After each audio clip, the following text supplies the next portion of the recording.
ఎవరైనా కూడా టెండర్లలో పార్టిసిపేట్ చేసిన తర్వాత L1 వచ్చిన వాళ్ళు ఎవరైతే ఉంటారో L2లు L3లు L4లు కూడా మళ్ళీ ఆక్షన్ పద్ధతిలో L1 కన్నా తక్కువ కోట్ చేసి మళ్ళీ పార్టిసిపేట్ చేసే రివర్స్ టెండరింగ్ ఆ ప్రక్రియ తీసేసినాడు. తీసేసి మొబిలైజేషన్ అడ్వాన్స్ ఇస్తూ వర్కులు అలాట్ చేయడం, 10% మొబిలైజేషన్ అడ్వాన్స్ చేయడం, 8% ఈయన తీసుకోవడం, 2% కాంట్రాక్టర్కి ఇవ్వడం, ఇది జరుగుతా ఉంది.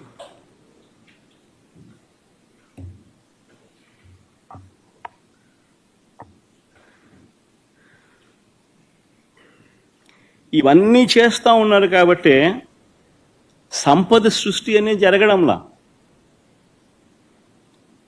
రాష్ట్ర ప్రభుత్వం ఆదాయం ఆవిరవుతా ఉంది.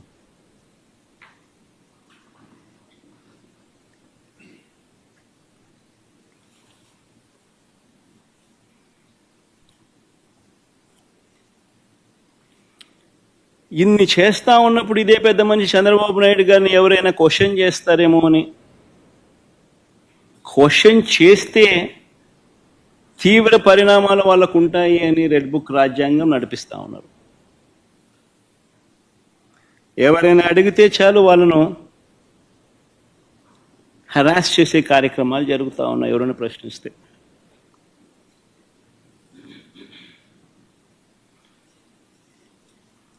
ఎవరైనా మా హామీలు ఏమైనాయని చెప్పి మన రాయచోటిలో చంద్రబాబు నాయుడు గారిని ప్రశ్నిస్తే చంద్రబాబు నాయుడు గారు ఏమన్నారు? సంపాదించే మార్గం ఏదైనా ఉంటే నా చెవిలో చెప్పు అన్నాడు.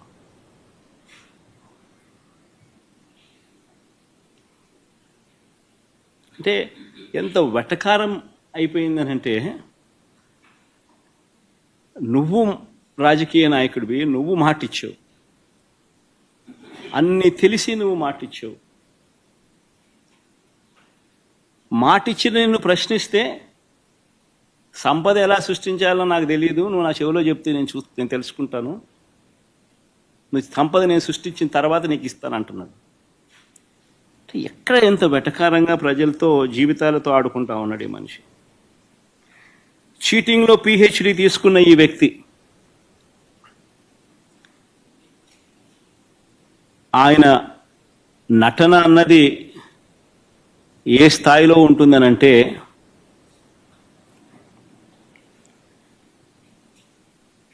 తానిచ్చిన హామీలను తానే ఎగరగొడతాడు. ఎగరగొట్టి చాలా బాధగా ఉంది అంటాడు, ఆవేదనగా ఉందంటాడు, రాష్ట్రం క్లిష్ట పరిస్థితుల్లో ఉందంటాడు, భయం వేస్తుంది అని కూడా అంటాడు, రాష్ట్రం ధ్వంసం అయిపోయింది అని కూడా అంటాడు. ఇవన్నీ కాక అనేటప్పుడు ఆ చేతులు ఊపడము, మాట్లాడడము, దాన వీర శూర కర్ణ, ఎన్టీ రామారావు గారి సినిమా మీరు చూశారో లేదో కానీ ఆయనకు కాదు ఏదైనా అవార్డు ఏదైనా ఉంటే నటనలో అవార్డు ఇవ్వాల్సింది, చంద్రబాబు నాయుడు గారికి అవార్డు ఇస్తే ఇంకా బాగా పర్ఫెక్ట్గా సరిపోతుంది. ఆ స్థాయిలో నటించే కార్యక్రమం. నేను ఇవన్నీ చెప్పా ఎన్నికలప్పుడు, ఇలానే జరుగుతుంది అని చెప్పా. చంద్రబాబు నాయుడు గారిని నమ్మడం అంటే చంద్రముఖిని నిద్ర లేపడమే అని చెప్పా. చంద్రబాబు నాయుడిని నమ్మడం అంటే పులి నోట్లో తల పెట్టడమే అయ్యా అని మొత్తుకున్నా. చెప్పా నేను ఇవన్నీ. నేను చెప్పినప్పటికీ కూడా పొరపాటున ప్రజలు పొరపాటు పడ్డారు. ఈరోజు చంద్రబాబు నాయుడు గారి మోసాలను, చంద్రముఖిని మళ్ళీ నిద్రలేపి ప్రజలందరూ కూడా బాధపడే కార్యక్రమం జరుగుతూ ఉంది.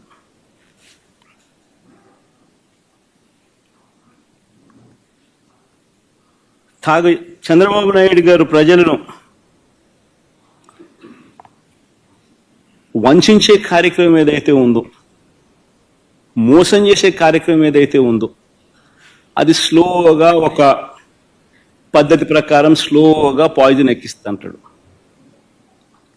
తన అబద్ధాల ఫ్యాక్టరీలో నుంచి అబద్ధాలను బయటికి తీస్తాడు. దానిని ఈనాడు, ఆంధ్రజ్యోతి, టీవీ5 వీళ్ళంతా కూడా రకరకాల పద్ధతుల్లో పబ్లిసిటీ ఇస్తారు. చంద్రబాబు నాయుడు తప్పే లేదన్నట్టుగా, రాష్ట్రం ఇలాంటి పరిస్థితిలో ఉంది కాబట్టి ఆయన చేయలేకపోతా ఉన్నాడు అన్నట్టుగా ఇంప్రెషన్ ఇస్తూ అలా అలా అలా అలా అలా స్లో పాయిజన్ ఇచ్చుకుంటూ పోయే కార్యక్రమం జరుగుతూ ఉంది. ఒక పద్ధతి ప్రకారం, ఒక ప్లాన్ ప్రకారం. ఆయన చెప్పే అబద్ధాలు, అవి అబద్ధాలని తెలిసి కూడా, అది వక్రీకరణ అని తెలిసి కూడా, తెలిసినా కూడా అవే నిజాలు అన్నట్టుగా మళ్ళీ ఇదే ఈనాడు, ఇదే ఆంధ్రజ్యోతి, ఇదే టీవీ5 దాన్ని అలా బుల్డోజ్ చేసుకుంటూ పోతాయి. మొన్న ఈ మధ్యకాలంలో నీతి ఆయోగ్ పేరుతో కొత్త డ్రామాలు మీరంతా కూడా చూసే ఉంటారు. మొన్న ఈ మధ్యకాలంలో నా యాబ్సెన్స్లో నీతి ఆయోగ్ అని చెప్పి ఒకటి చంద్రబాబు నాయుడు ప్రజెంటేషన్ అని చెప్పి ఒక కొత్త డ్రామా చేశాడు. చంద్రబాబు నాయుడు గారు చూపించిన రిపోర్ట్లు ఏమిటి, వాస్తవాలు ఏమిటి అని చెప్పి కూడా ఒక్కసారి నేను చెప్తా. ఎవరైనా కూడా కంపేర్ చేసేటప్పుడు తన 5 సంవత్సరాలు, మన 5 సంవత్సరాలు మొత్తంగా కంపేర్ చేసి ఇది వాస్తవాలు అని చెప్పాలనా లేదా? మామూలుగా ఎవరైనా కూడా చిత్తశుద్ధి ఉన్న వాళ్ళు అయితే. కానీ ఈ మనిషి ఏం చేశాడు? ఈ చెద్దమని చంద్రబాబు నాయుడు గారు ఆయన పాలనలో బెస్ట్ ఇయర్ తీసుకున్నాడు. ఒక సంవత్సరం 2018-19. మన పాలనలో వర్స్ట్ ఇయర్ తీసుకున్నాడు ఒక సంవత్సరం 2022-23 సంవత్సరం. తీసుకొని పోలిక చూపిస్తూ రాష్ట్రం సెలెక్టివ్గా పోలిక చూపిస్తూ చాలా అన్యాయమైన పరిస్థితిలో ఉన్నట్టుగా ఇంప్రెషన్ ఇచ్చాడు. నేను ఇప్పుడు మీకు ఆ 5 ఏళ్ళ డేటా ఇస్తాను. చంద్రబాబు నాయుడు గారు 5 ఏళ్ళ డేటా, వైఎస్ఆర్సీపీ ప్రభుత్వానికి సంబంధించిన 5 ఏళ్ళ డేటా. అందులో చంద్రబాబు నాయుడు గారు చెప్పిన ఆ సంవత్సరం కూడా కనిపిస్తుంది, ఒక సంవత్సరం. దాని తర్వాత మీరే చెప్పండి, ఎవరు ఆర్థిక విధ్వంసం చేశారో అన్నది ఎవరో మీరే చెప్పండి. ఆ డేటా ఒక్కసారి చూపించము, ఒకసారి టేబుల్ 1 ఒకసారి చూపించము ఒకసారి. ఇన్ఫ్యాక్ట్ మా హయాంలో ఇంకోటి గుర్తుపెట్టుకోవాల్సిన అంశం, చాలా చాలా గుర్తుపెట్టుకోవాల్సిన అంశం ఒకటి ఉంది. మా హయాంలో 2.5 సంవత్సరం కోవిడ్. మా హయాంలో, వైఎస్ఆర్సీపీ హయాంలో 2.5 సంవత్సరం కోవిడ్. చంద్రబాబు నాయుడు గారి హయాంలో కోవిడ్లు లేవు, పాండమిక్లు లేవు, ఇంకొకటి లేవు.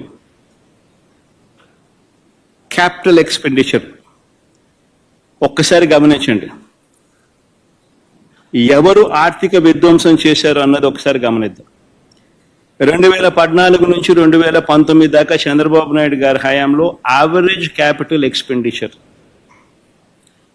అంటే మూలధన వ్యయం, అంటే ఆస్తుల కల్పనలో భాగంగా చంద్రబాబు నాయుడు గారి హయాంలో ఏ మేరకు క్యాపిటల్ ఎక్స్పెండిచర్ చేశాడు అని చెప్పి చూస్తే, యావరేజ్ ఆయన హయాంలో 13,860 కోట్ల రూపాయలు ఆయన క్యాపిటల్ ఎక్స్పెండిచర్ చేస్తే, మా హయాంలో కోవిడ్ లాంటి సమస్యలు ఉన్నా కూడా, కోవిడ్ లాంటి విపత్కర సమస్యల్లో కూడా ఒకవైపున ప్రజలకు తోడుగా ఉంటూ ఆదుకుంటూ, మరోవైపున క్యాపిటల్ ఎక్స్పెండిచర్ మీద మూలధన వ్యయం కింద మా యావరేజ్ ఎక్స్పెండిచర్ 15,632 కోట్ల రూపాయలు మేము ఖర్చు చేశాం. అంటే ఎవరి హయాంలో ఆర్థిక విధ్వంసం జరిగింది అని నేను అడుగుతా ఉన్నా. ఇది కాగ్ రిపోర్ట్.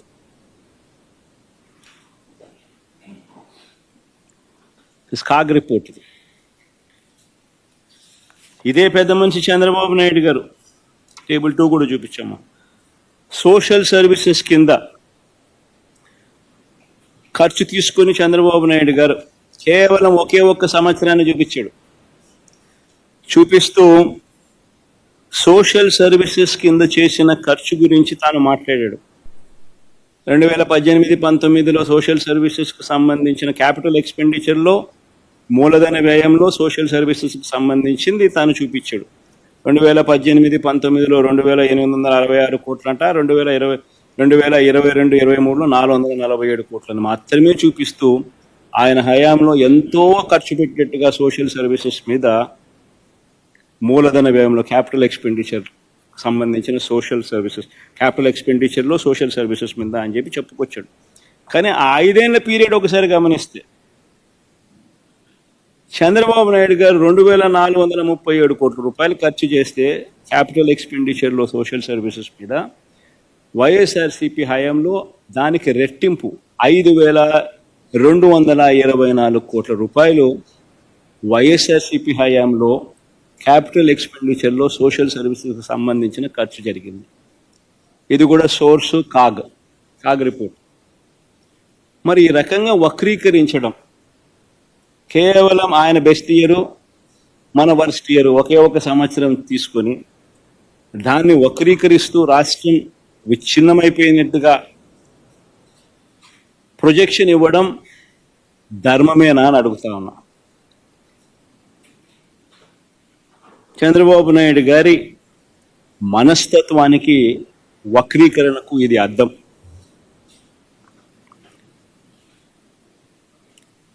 ఏ రకంగా కూడా చూసుకున్నా కూడా మా ప్రభుత్వం అన్ని రకాలుగా రాష్ట్రం ముందడుగులో పెట్టాం. టేబుల్ 3కి బొమ్మ 2014 నుంచి 19 మధ్య చంద్రబాబు గారి హయాంలో దేశ జీడిపిలో ఆంధ్ర రాష్ట్ర వాటా ఎంత? ఇది వెరీ వెరీ సిగ్నిఫికెంట్ పాయింట్. రాష్ట్రం ఎవరి హయాంలో పురోగతిగా అడుగులు ముందుకు వేసింది, ఎవరి హయాంలో అడుగులు వెనక్కి పడ్డాయి అని చెప్పడానికి this is one of the very critical aspects. Contribution of states GSDP in national GDP. National జీడిపిలో రాష్ట్ర వాటా ఎంత అని చూస్తే చంద్రబాబు నాయుడు గారు 5 సంవత్సరాలలో 4.47% వాటా అయితే వైఎస్ఆర్సీపీ హయాం 5 సంవత్సరాలలో ఆ వాటా ఏకంగా 4.80% పెరిగింది. అంటే రాష్ట్రం వాటా ఇన్ దేశ జీడిపిలో వైఎస్ఆర్సీపీ హయాంలో పెరిగింది అని అంటే దాని అర్థం ఏమిటి? ఎవరి హయాంలో రాష్ట్రం విధ్వంసమైంది, ఎవరి హయాంలో రాష్ట్రం పరిగెత్తింది అని చెప్పడానికి ఇదొక నిదర్శనం. సోర్స్ కూడా MoSPI, ministry of statistics and programme implementation source. ఇవన్నీ నేను చెప్పేది ప్రతి డాక్యుమెంట్ నేను రిలీజ్ చేసేది విత్ ఎవిడెన్స్, విత్ సోర్స్. ఇది మాస్పిక్ సోర్స్. ఇంకొక ఆస్పెక్ట్ చూపిస్తాం. చంద్రబాబు నాయుడు గారు గతంలో దిగిపోయే నాటికి 2018 నుంచి 2018-19లో దిగిపోయే నాటికి తలసరి ఆదాయం అంటే రాష్ట్ర ప్రజల తలసరి ఆదాయంలో మనం దేశంలో 18వ స్థానంలో ఉన్నాం.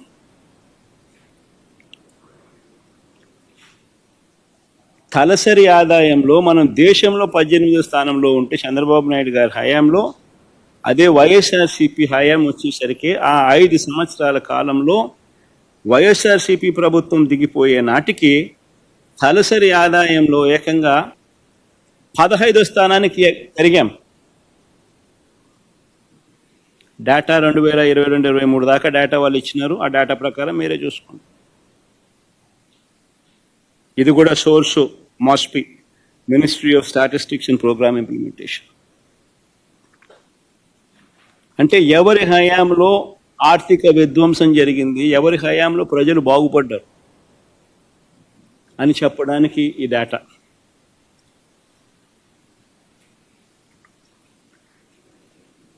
రెండు 2019 నుంచి 2024 మన హయాంలో, వైఎస్ఆర్సీపీ ప్రభుత్వ హయాంలో మనం దేశంతోనే పోటీ పడ్డాం. దేశం కన్నా మెరుగైన నెంబర్స్ ఇచ్చినాం. ఆ మధ్యలో ఉన్నది చూస్తే దేశంతో ఆంధ్ర రాష్ట్రం పోటీ పడిన ఫిగర్స్ కనిపిస్తాయి. దేశం జీడిపి ప్రతి సెక్టర్లోనూ ఆంధ్ర రాష్ట్రం లీడింగే.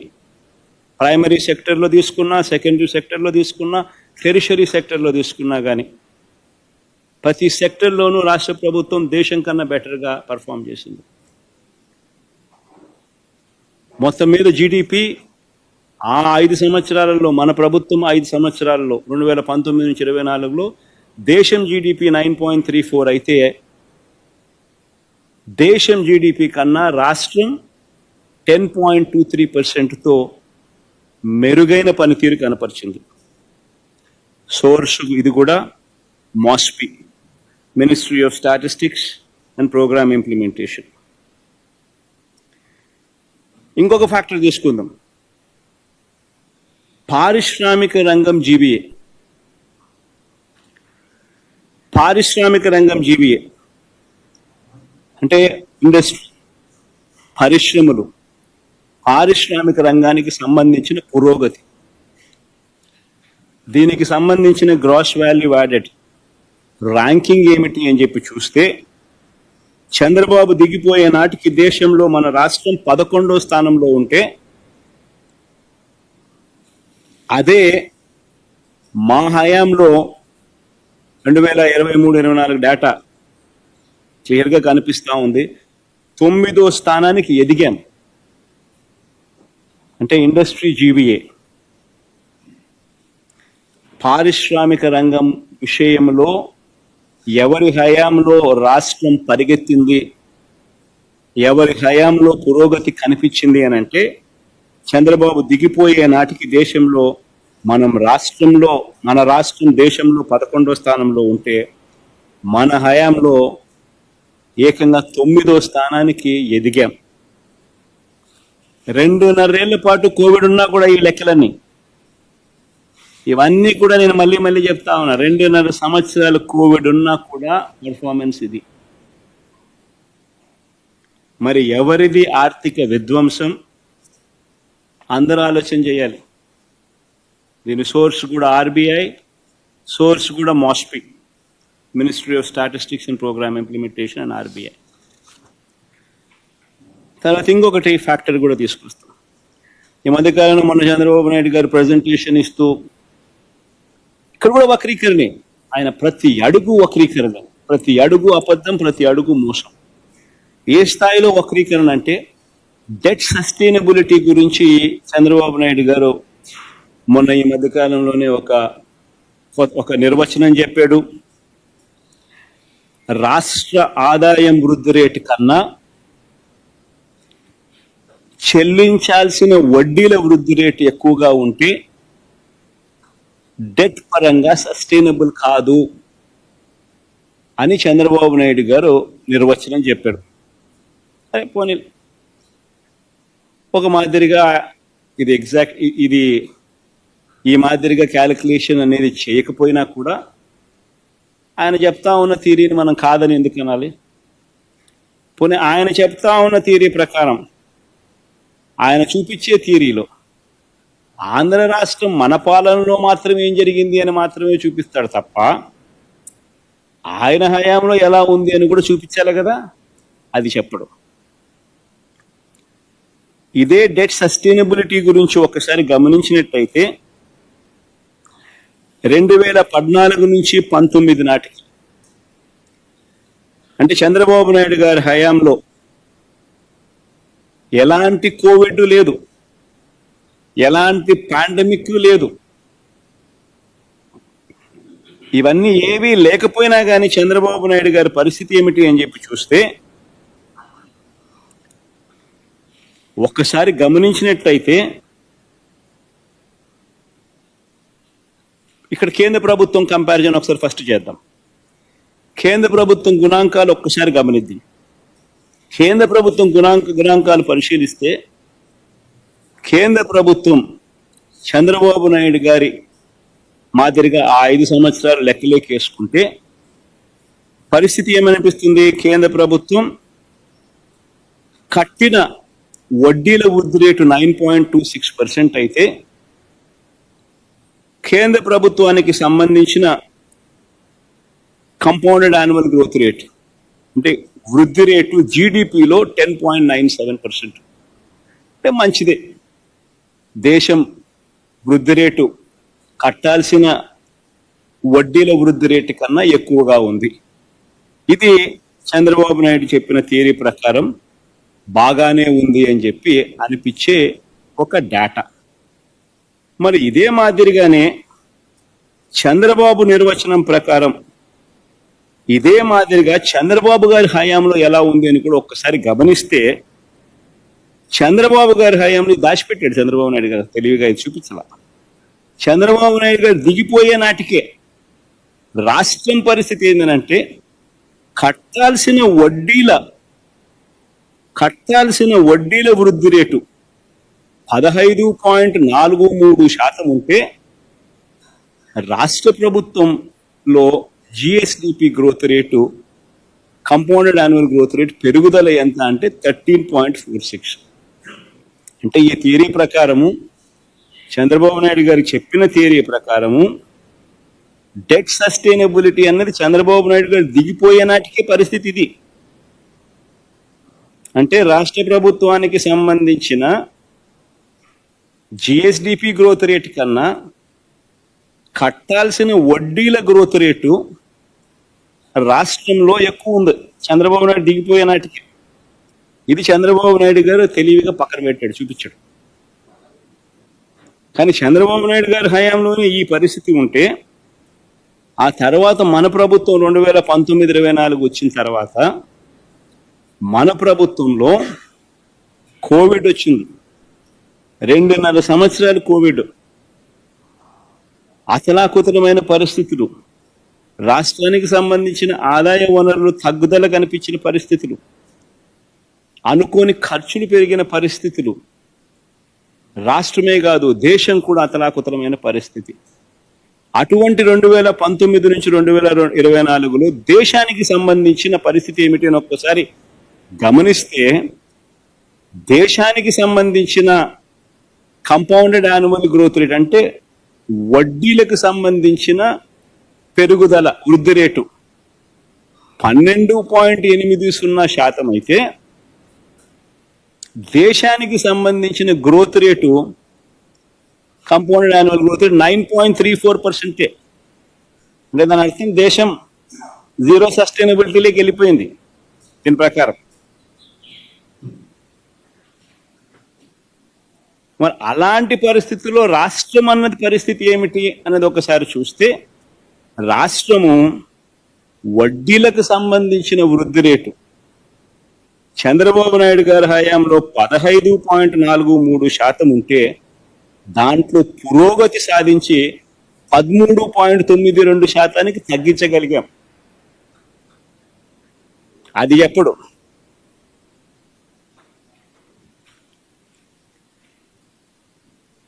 రాష్ట్రానికి సంబంధించిన GSDP compounding annual growth rate, రాష్ట్రానికి సంబంధించిన వృద్ధి rate GSDP growth rate compound annual growth rate, అక్కడ కూడా దేశం 9.34 ఉంటే రాష్ట్రం దేశం కన్నా మెరుగ్గా 10.23% గ్రోత్ నమోదు చేసి చూపించింది. అంటే అక్కడ మనం ప్లస్సే. మరి ఇప్పుడు చెప్పండి, ఈ పిక్చర్ అంతా చూపించుకోకుండా కేవలం ఈ ఒక్క పిక్చర్ మాత్రమే చూపించి వడ్డీలకు సంబంధించిన పెరుగుదల రేటు 13.92%, ఆంధ్ర రాష్ట్ర జిఎస్డిపి గ్రోత్ రేటు 10.23% మాత్రమే అని చూపించి రాష్ట్రం విధ్వంసమైంది మన హయాంలో, వైఎస్ఆర్సీపీ హయాంలో అని చెప్పడం ధర్మమేనా? మొత్తం పిక్చర్ కనుక గమనిస్తే చంద్రబాబు నాయుడు గారి హయాంలోనే రాష్ట్రం విధ్వంసమైందని కనిపిస్తుంది.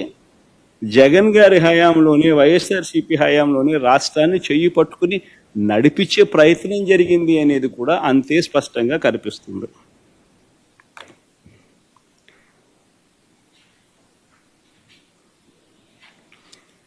ఇక 2019 నుంచి 2024 మధ్య పరిస్థితి ఏమిటి అని చెప్పి ఒకసారి గమనించినట్టయితే మన రాష్ట్రంలోనే కాదు, కేంద్రంలోనే కాదు, ప్రపంచంలో కూడా తీసుకున్నా కూడా ఇదే పరిస్థితి.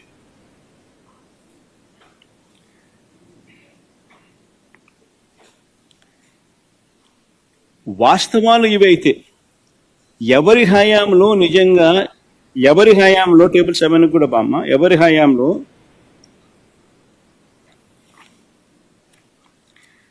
వాస్తవం ఇదైతే ఎవరి హయాంలో రాష్ట్రం విచ్ఛిన్నమైంది, ఎవరి హయాంలో అప్పులు ఎలా ఉన్నాయి అని కూడా ఒకసారి గమనించినట్లయితే ఈ పెద్ద మనిషి చంద్రబాబు నాయుడు గారు అన్ని అబద్ధాలు మోసాలే చేస్తారు. ఇదే పెద్ద మనిషి ఎన్నికలప్పుడు ఏమన్నాడు, రాష్ట్రం అప్పులు 14 లక్షల కోట్లు అని చెప్పి ఊదరగొట్టాడు. రాష్ట్రం శ్రీలంక అయిపోతా ఉంది, మన్ను పాడు పరదేశి అని చెప్పి బండలు వేశాడు. గవర్నర్ గారి ప్రసంగానికి వచ్చేసరికి తగ్గిపోయాడు. రాష్ట్రం అప్పులు 10 లక్షలే అన్నాడు. అప్పుడప్పుడు శ్వేతపత్రాలు రిలీజ్ చేస్తాడు, చేసినప్పుడు రాష్ట్రం అప్పులు 12,93,000 కోట్లు అంటాడు.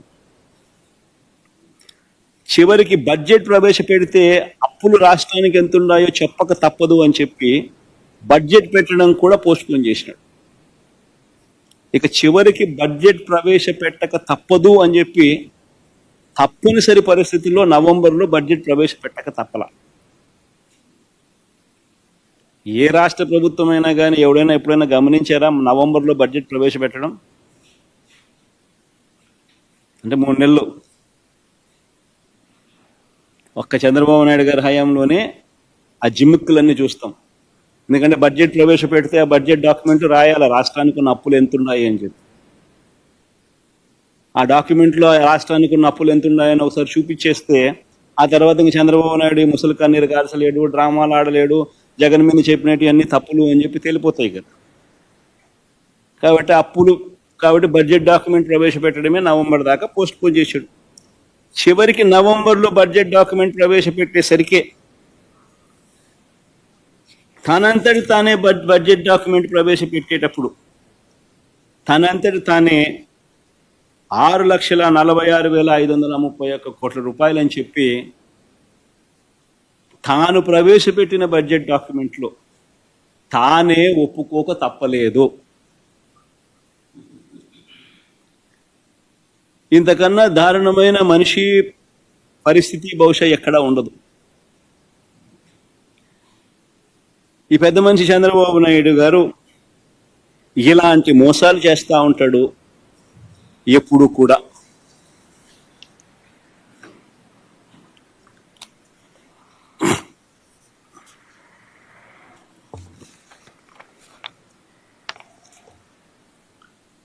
అర్థమయ్యేట్టుగా మన వరకు చూపించండి. ఎక్కడెక్కడ అంటే 6,46,000 కోట్లు అనేది చూపించాం ఆయన బడ్జెట్ డాక్యుమెంట్. చూసినారా? అది గమనిస్తే కనిపిస్తుంది. చూసినారా?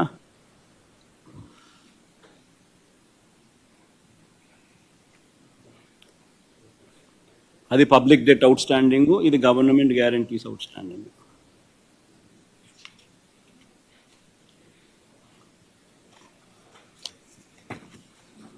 మళ్ళీ అన్ని కాపీస్ మీకు ఇస్తారులే, అందరు తీసుకొని పోండి. ఇన్ని చేయాలి మీ టీవీలలోనూ మీ పేపర్లలోనూ. మీరు ఇవన్నీ డాక్యుమెంట్ ప్రజెంటేషన్ కూడా చేయాలి. ఏ రకంగా బడ్జెట్ డాక్యుమెంట్లు నువ్వు 6,46,000 కోట్లు రాష్ట్ర అప్పులు ఉన్నాయని చెప్పి చూపిస్తూ, ఏ రకంగా నువ్వు 14 లక్షల కోట్లు 12 లక్షల కోట్లు 10 లక్షల కోట్లు అని చెప్పి ప్రజల్ని మిస్లీడ్ చేయడం ఎంత మటుకు ధర్మం అని చెప్పి అర్థమయ్యేట్టుగా అందరూ క్వశ్చన్ చేయాలి. ధర్మమేనా ఇటు చేయడము అని చెప్పి. ఈ పెద్ద మనిషి చంద్రబాబు నాయుడు గారు గుర్తుపెట్టుకోవాల్సిన అంశం ఏమిటి అని అంటే, ప్రజలందరికీ కూడా తెలియాల్సిన అంశం ఏమిటి అని అంటే, ఏ ప్రభుత్వం అయినా కూడా it is governed by FRBM norms. ఏ ప్రభుత్వం అయినా కూడా FRBM ప్రకారము రాష్ట్ర GSDPలో 3%, 3.5% సెంట్రల్ గవర్నమెంట్ డిసైడ్ చేస్తుంది. ఆ డిసైడ్ చేసిన ఆ పర్సంటేజ్ ప్రకారమే ఎవరైనా కూడా బారోయింగ్ చేయగలుగుతారు. అంతకన్నా ఎక్కువ చేసే అవకాశం చాలా తక్కువగా ఉంటుంది. కానీ ఒక్క చంద్రబాబు నాయుడు గారి పాలనలో మాత్రం అప్పట్లో అక్కడ కూడా కేంద్ర ప్రభుత్వంలో ఆయన చక్రం తిప్పుతా ఉన్నాడు కాబట్టి తాన హయాంలో మాత్రం టేబుల్ 7 చూపించు. తాన హయాంలో మాత్రం ఎక్సెస్ బారోయింగ్ చంద్రబాబు నాయుడు గారి హయాంలో 31,000 కోట్ల రూపాయలు, అదే 31,082 కోట్ల రూపాయలు అదనపు బారోయింగ్, అడిషనల్ బారోయింగ్ చేశారు. అంటే ఇది క్లియర్గా ఆయన 5 సంవత్సరాలు మన 5 సంవత్సరాలకు సంబంధించిన డేటా. జిఎస్డిపి మనది ఇంత, ఫిజికల్ డెఫిసిట్ అంటే మనం బారో చేయగలిగిన లిమిట్స్ ఇంత, ఫిజికల్ డెఫిసిట్లో ఎంత percentage, physical deficit to GSDP percentage ఎంత, రికమెండేషన్ ఎంత రికమెండెడ్, ఆ రికమెండెడ్ అమౌంట్ అయితే ఎంత, చేయాల్సిన దానికన్నా ఎక్సెస్ ఎంత చేశారు అని ప్రతి సంవత్సరం గమనిస్తే 31,082 కోట్ల రూపాయలు చంద్రబాబు నాయుడు గారి హయాంలో చేయాల్సిన బడ్జెట్ కన్నా, చేయాల్సిన బారోయింగ్ కన్నా ఓవర్ బారోయింగ్ జరిగింది. ఇన్ఫ్యాక్ట్ మన కరం ఏంటంటే ఆయన ఓవర్ బారోయింగ్ మన హయాంలో 17,000 కోట్లు మన హయాంలో కట్ చేసింది.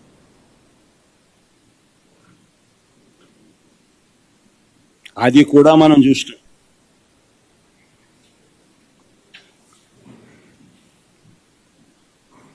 టేబుల్ 9కి తీసుకుని బామ్మ. ఇది వెరీ వెరీ ఇంట్రెస్టింగ్. ఇది బాగా చూడండి. ఈ slide is very very interesting slide. Chandrababu Naidu గారు వచ్చాక రాష్ట్ర ప్రభుత్వ సొంత ఆదాయం కూడా తగ్గింది. ఒకసారి గమనిస్తే ఇది 2023-24కి సంబంధించింది. పై డేటా 2024-25కి సంబంధించిన సంవత్సరం. అంటే వైఎస్ఆర్సీపీ ప్రభుత్వం సంబంధించిన, అంటే చంద్రబాబు నాయుడు జూన్లో ప్రమాణ స్వీకారం చేశాడు కాబట్టి జూన్ నుంచి డిసెంబర్ దాకా తీసుకున్నాం. ఈ 6 నెలలు, ఈ 7 నెలల పీరియడ్, ఈ 1, 2, 3, 4, 5, 6, 7 నెలలకు సంబంధించిన revenues, states own revenues. Telugu Desam Chandrababu Naidu గారి హయాంకు సంబంధించిన రెవెన్యూస్ పై కాలం. 2023-24 అంటే వైఎస్ఆర్సీపీ ప్రభుత్వ హయాంలో జూన్ నుంచి డిసెంబర్ వరకు వచ్చిన ఆదాయం రాష్ట్ర ప్రభుత్వ స్టేట్స్ ఓన్ రిసోర్సెస్ ఆదాయం ఎంత అని చూస్తే 50,804 కోట్లు అయితే, చంద్రబాబు నాయుడు గారి సేమ్ పీరియడ్, ఇదే జూన్ నుంచి డిసెంబర్ దాకా చూస్తే రాష్ట్ర ప్రభుత్వానికి వచ్చిన ఆదాయం తగ్గి 50,544 కోట్లు. అంటే మామూలుగా 10% రాష్ట్ర ప్రభుత్వానికి ఆదాయాలు ప్రతి సంవత్సరం 10% అన్న కనీసం ఆదాయాలు పెరుగుతాయి, రొటీన్గానే పెరుగుతాయి. కానీ చంద్రబాబు నాయుడు గారి హయాంలో ఈ 6 నెలల్లో 0.51% నెగిటివ్ గ్రోత్. ఎందుకంటే రాష్ట్ర ప్రభుత్వానికి వచ్చే ఆదాయాలు రాష్ట్ర ప్రభుత్వానికి రావడంలో ఇలా జోబులు లేకపోతాను.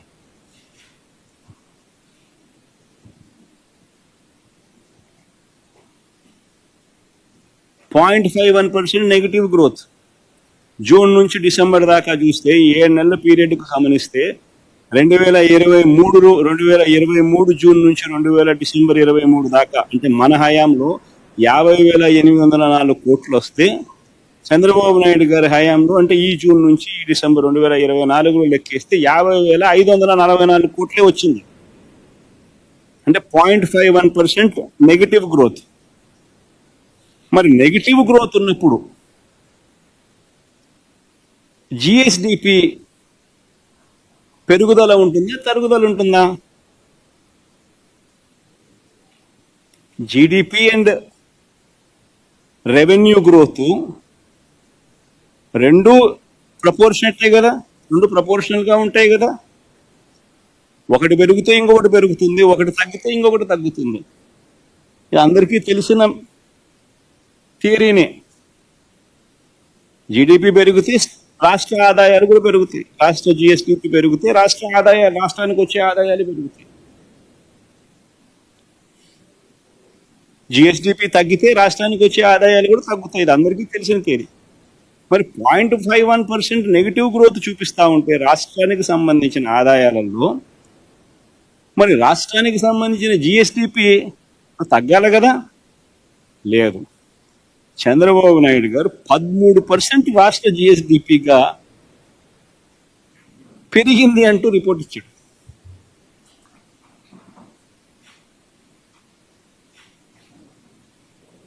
మరి ఏ స్థాయిలో అబద్ధాలు ఆడుతూ ఉన్నారు వీళ్ళు, ఏ స్థాయిలో వీళ్ళు నెంబర్స్ ప్లే చేస్తూ ఉన్నారు అంటే ఇంతకన్నా ఏదైనా నిదర్శనం ఉందా అని అడుగుతా ఉన్నా.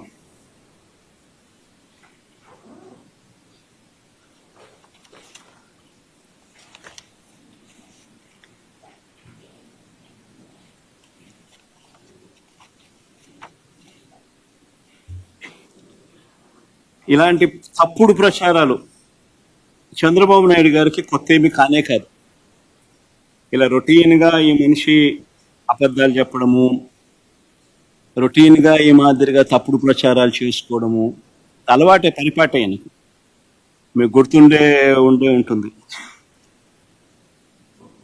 చంద్రబాబు నాయుడు గారి అబద్ధాలు ఏ స్థాయిలో ఉంటాయని అంటే డావోస్కి వెళ్ళినప్పుడు 2016లో రక్షణ పరికరాల ప్లాంట్ లాక్హీడ్ వచ్చేస్తుందని అన్నాడు. 2017 డావోస్కు పోయినప్పుడు విశాఖలో హై స్పీడ్ రైళ్ల కర్మాగారం అన్నాడు. హైబ్రిడ్ క్లౌడ్ వస్తుందన్నాడు. సౌదీ ఆరామ్కో వచ్చేస్తుందని కూడా అన్నాడు. 2018లో చంద్రబాబు గారు డావోస్ ఈనాడు పేపర్ క్లిప్పింగ్ చూపించాయి, అప్పుడు ఇంట్రెస్టింగ్గా ఉంటుంది. ఈయన ఏ రకంగా బిల్డప్ ఇస్తాడు, అబద్ధాలు ఆడతాడు అంటే నిజంగా ఇది చాలా ఇంట్రెస్టింగ్. చూడండి ఒకసారి, ఇది 2016 డావోస్. ఏపీలో రక్షణ పరికరాల ప్లాంట్ లాక్హీడ్ వస్తుంది. అలా నెక్స్ట్ ఏమన్నా 2017 హై స్పీడ్ రైళ్లు, హై స్పీడ్ ఎంత ఈనాడే, నేను వేరేదేం చెప్పను. ఎందుకనంటే వీళ్ళంతా ఒక ముఠ, ఎంతో ఒక దొంగల ముఠ, దోచుకో పంచుకో తినుకో వీళ్ళంతా సభ్యులు. మభ్య పెట్టడం, మోసం చేయడం, అబద్ధాలు ఆడడం వీళ్ళందరికీ పరిపాటు. అందుకని అందరికి తెలియాలి కూడా. 2017లో హైబ్రిడ్ క్లౌడ్, ఇంతకుముందు హై స్పీడ్ రైళ్ళు అన్నాం, దాని ముందు హై స్పీడ్ రైళ్ల కర్మాగారం, తర్వాత హైబ్రిడ్ క్లౌడ్, మన సౌదీ ఆరామ్కు, రాష్ట్రానికి సౌదీ ఆరామ్కు. ఇదంతా 2017. 2018లో చంద్రబాబు గారు డావోస్ వెళ్ళినప్పుడు రాష్ట్రానికి 150 సంస్థలు వస్తాయన్నాడు. అసలు క్వశ్చన్ మార్కులు ఏమి ఉండవు, దాన్నే కనీసం క్వశ్చన్ మార్కులన్నా ఉండవు. ఎక్కడైనా గమనించినా లేదో మీరు, అన్నీ కన్ఫర్మ్ న్యూస్. రాష్ట్రానికి 150 సంస్థలు, రాష్ట్రానికి ఎయిర్ బస్, ఇది ఒక్కటి కొంచెం క్వశ్చన్ మార్క్ పెట్టాడు, సంతోషం. రాష్ట్రానికి అలీబాబా క్లౌడ్ సెంటర్, అది క్వశ్చన్ మార్క్ లేదు, అలీబాబా. 2019లో జనవరిలో కూడా మొన్న పోయాడు, ఎన్నికలు అయిపోక మునుపు. హ్యాపీగా ఏపీకి, రాష్ట్రానికి జెన్పాక్ట్, హ్యాపీగా ఏపీకి జెన్పాక్ట్.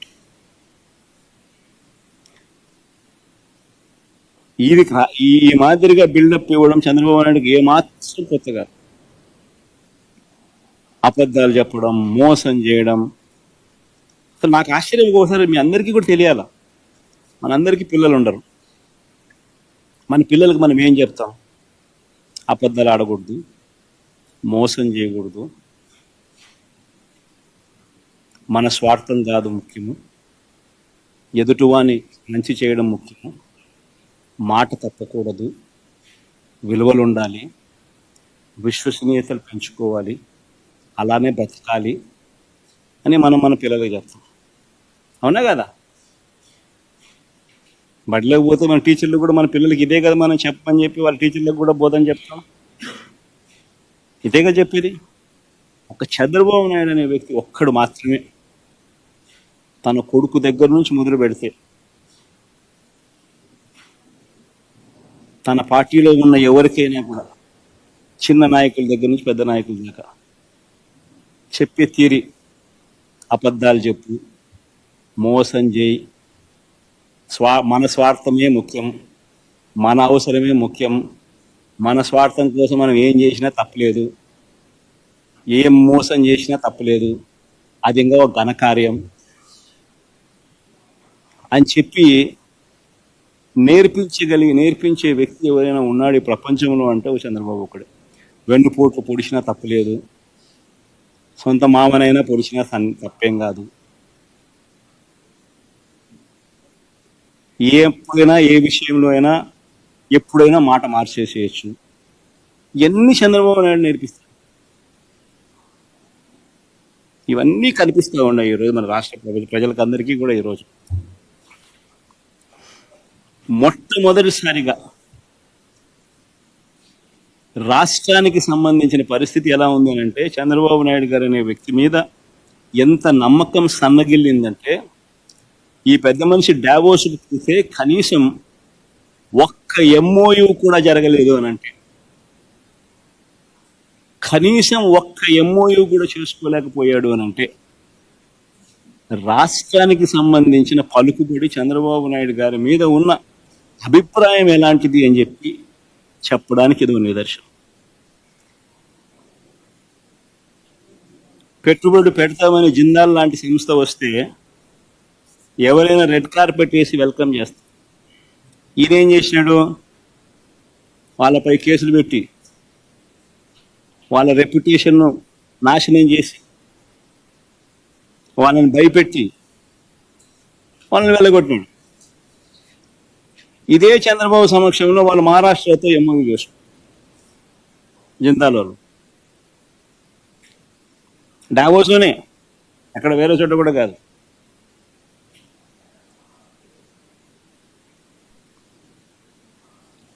మన హయాంలో మన మోడీ గారి చేత చంద్రబాబు నాయుడు గారు ఏదో మీటింగ్ పెట్టించారు. అవన్నీ మన హయాంలో జరిగినట్టు. ఆ ఎన్టీపీసీ, ఆ బీపీసీఎల్ ప్రాజెక్టులు ఎన్ని మన హయాంలో జరిగినట్టు. మళ్ళా ఈయన ఏదో కొత్తగా సాధించినట్టు తెచ్చినట్టు మళ్ళీ బిల్డప్. పోనీ అవకాశం ఉన్న చోట, ఇప్పుడు ఈ మనిషి వల్లనే కదా ఆక్సిజన్ కేంద్ర ప్రభుత్వానికి వస్తుంది. పోనీ అవకాశం ఉన్న చోట చంద్రబాబు ఏదైనా ప్రభావం చూపుతున్నారా? అదైనా ఆలోచన చేద్దాం ఒకసారి. ఇటీవల కేంద్ర బడ్జెట్ చూస్తే రాష్ట్రానికి ప్రత్యేకంగా వచ్చింది ఏమీ లేదు. 12 మంది ఎంపీలు ఉన్న బీహార్లో జేడీయూ పార్టీ, వాళ్ళు ఏమేమి సంపాదించుకున్నారు? బీహార్కు మకానా బోర్డు, బీహార్కు national institute of food technology, బీహార్కు కోసి వెస్టర్న్ కెనాల్ ఆర్థిక సహాయం, ఒక ఎయిర్పోర్ట్, గ్రీన్ఫీల్డ్ ఎయిర్పోర్ట్, ఒక ఎయిర్పోర్ట్ డెవలప్మెంట్, బ్రౌన్ఫీల్డ్ ఎయిర్పోర్ట్, మరో 4 కొత్త ఎయిర్పోర్ట్ల నిర్మాణం, పాట్నా ఐఐటి ఆధునీకరణ,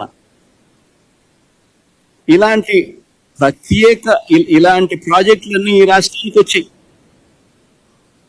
మరి చంద్రబాబు నాయుడు గారు ఏం సాధించినారు? సాధించకపోగా ఉన్న పోలవరం ప్రాజెక్టును నాశనం చేశారు. ఇది పోలవరానికి సంబంధించి డిమాండ్ ఫర్ గ్రాంట్స్ లో బడ్జెట్ డాక్యుమెంట్ లో ఉన్న copy.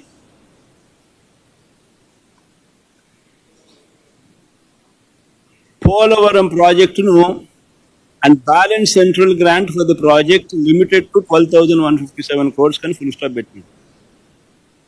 Revised cost for completion of the Polavaram irrigation project with water storage up to 41.15 meters అది కట్టడి చేసేస్తాడు. Provision is for construction of a dam and canal system for accruing the envisaged benefit of development of new ICAT, stabilization of existing ICAT, providing drinking water facilities to village and district of Andhra Pradesh. The proposal is for revised cost of 30,436 crores for completion of Polavaram irrigation project with water storage up to 41.15 meters and 45.72 ఎగిరిపోయింది. Minimum drawdown level and balance central grant for the project limited to 12,157 crores. దీని అర్థమైంది. మరి ఆయన గడ్డి తింటాడా, మళ్ళీ ఏం తింటాడా? ఈ మాదిరిగా కేంద్ర బడ్జెట్ డాక్యుమెంట్ లో బ్యాలెన్స్ 12,157 కోట్లు మాత్రమే ఇస్తాము, ప్రాజెక్ట్ ఎత్తు 41.15కి కన్ఫైన్ చేస్తున్నాము అని వాళ్ళు చెప్తా ఉంటే అది ఎట్లా చెప్పనిచ్చినాడు? అది ఎలా చెప్పనిచ్చినాడు?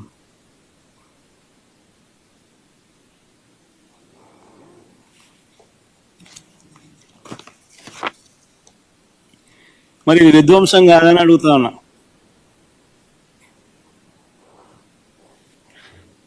దేశవ్యాప్తంగా వచ్చే 5 ఏళ్లలో 75,000 మెడికల్ సీట్లు పెంచుతాము, అందులో 10,000 మెడికల్ సీట్లు మేము ఈ సంవత్సరం ఇస్తాము అని చెప్పి కేంద్ర ప్రభుత్వం చెప్తా ఉంటే, చంద్రబాబు నాయుడు గారు మాత్రం కేంద్రం మెడికల్ సీట్లు ఇస్తామని అంటే వద్దని రిటర్న్ లెటర్ వాళ్ళకి రాసి వద్దని వెనక్కి చెప్తా ఉంటే, చెప్పిన రాష్ట్రం ఒక ఆంధ్రప్రదేశ్ మాత్రమే. అంటే మరి ఈ మనిషి ఏం సాధిస్తా ఉన్నాడు? ఇది విధ్వంసం కాదా అని అడుగుతా ఉన్నా. భావితరాలకు మంచి చేసే మెడికల్ కాలేజీల సీట్లు మాక్సిమం ఎన్ని వస్తాయో మన రాష్ట్రానికి తెచ్చుకుని ఎంతమందిని డాక్టర్లను చేయగలిగితే ఎంతమంది డాక్టర్లను చేయాలని తాపత్రయపడకుండా వాళ్ళు సీట్లు ఇస్తాము, దేశం మొత్తం మీద 75,000 సీట్లు ఇస్తాము 5 ఏళ్లలో, ఈ సంవత్సరం 10,000 సీట్లు ఇస్తామని చెప్తా ఉంటే, మా రాష్ట్రానికి సీట్లు అవసరం లేదు అని చెప్పి లేఖ రాస్తా ఉంటే, ఇది ఇంతకన్నా విధ్వంసం ఏదైనా ఉంటుందా అని అడుగుతాం. పిల్లల జీవితాలతో 9 నెలలు చంద్రబాబు గారి ప్రభుత్వం చేసిన విధ్వంసాలు నిజంగా అన్ని కావు. నేను చదువుతా ఒకసారి.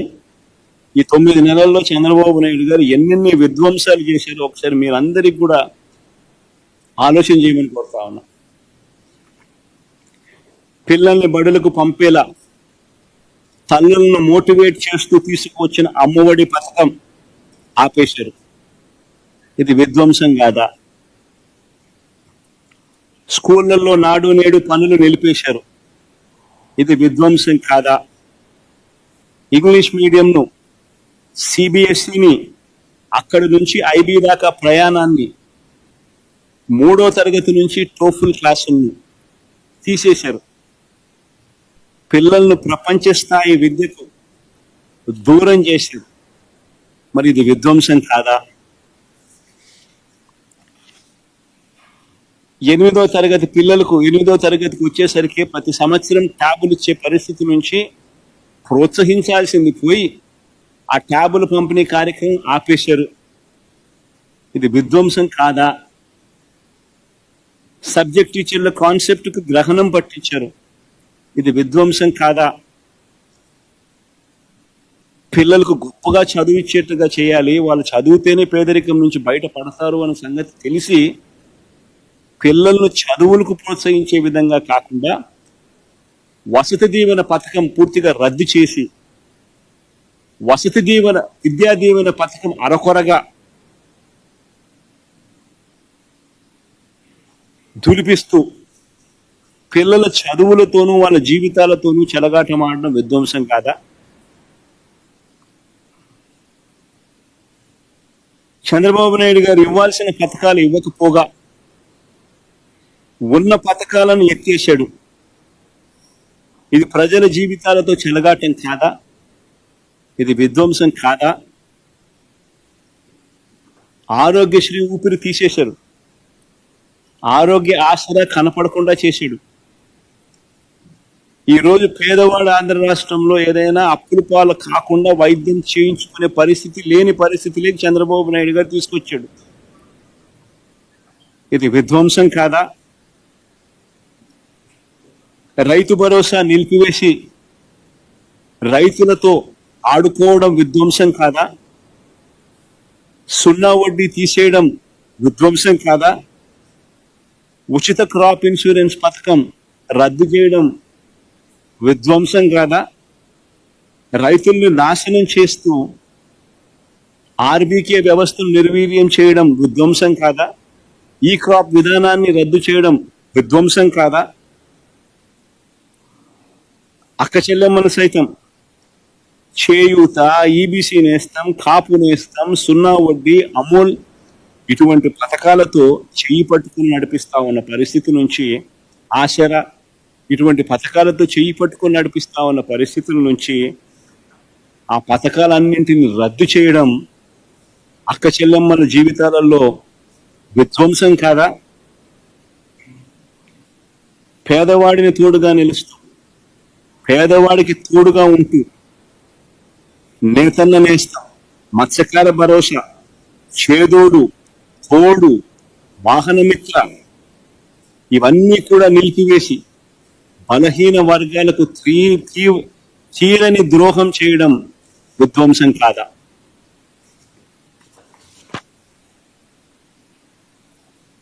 ఉద్యోగం ఒక్కటి కూడా ఇవ్వకపోగా ఉన్న ఉద్యోగాలను ఊడగొట్టడం,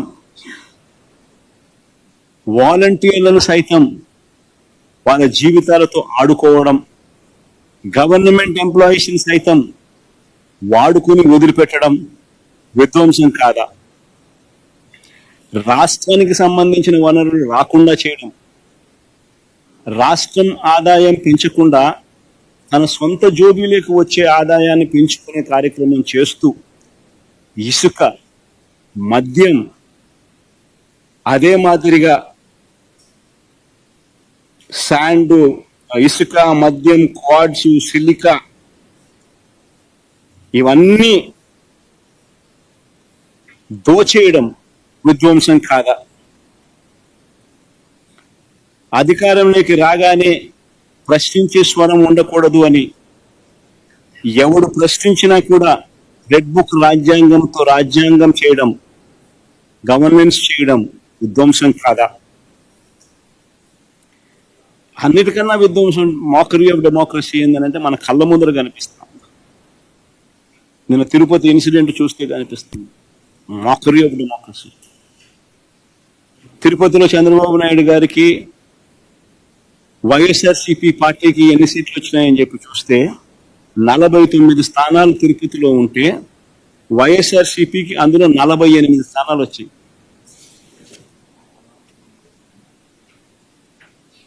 ఈ స్లైడ్ కూడా వేయగలిగితే వేయడమ్మా. ఆ టేబుల్ 48 స్థానాలు ఉంటే తిరుపతి మున్సిపాలిటీలో వైఎస్ఆర్సీపీకి ప్రజలు ఓట్లు వేసినప్పుడు ప్రజలు ఇచ్చిన స్థానాలు ఎన్ని అని అంటే 48 స్థానాలు. టీడీపీకి ప్రజలు ఇచ్చిన స్థానాలు ఎన్ని అని అంటే 1 స్థానం. ఇది ఎన్నికలు అయిపోయిన తర్వాత 3 సంవత్సరాల తర్వాత జరిగిన ఎన్నికలు. ప్రజలు 49 స్థానాలు తిరుపతిలో ఉంటే 48 స్థానాలు వైసీపీకి ఇస్తే టీడీపీకి 1 స్థానం ఇస్తే వీళ్ళు చేసింది ఏంది?